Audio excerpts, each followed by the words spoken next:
ইন্নাল্লাহা গফুরুর রহিম।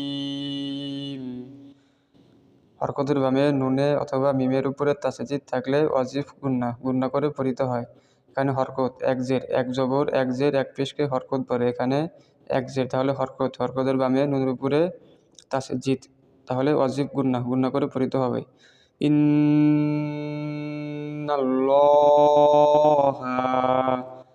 লামের উপরে তাসজিদ নুন যা লাম ধরে ধরবে নুন লাম জবর নাল লামের উপরে খাড়া জবর তার জন্য এক আলিফ টান। আল্লাহ শব্দের আগের হরফে জবর থাকলে ল হয়। এখানে আল্লাহ শব্দের আগের হরফে জবর তার জন্য ল হবে। এখানে নুনের উপরে তাসজিদ হরকতের বামে ওয়াজিব গুন্না করে পড়িতে হবে। এখানে লামের উপরে খাড়া জবর তার জন্য এক আলিফ পরিমাণ টানিয়া পড়িতে হবে। ইন্নাল্লাহা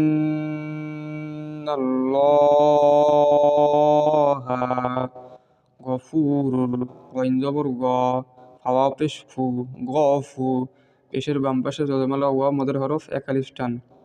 র দুই পেশ রুর গফুরুর র জবর র গফুরুর র হায়াজের হি অক্ষ করার সময় জেরের বাম পাশে যজমালা ইয়া মদের হরফের পরের হরফে অক্ষ করলে 3 আলিফ পরিমাণ টানিয়া পড়িতে হয়। তাহলে ইন্নাল্লাহা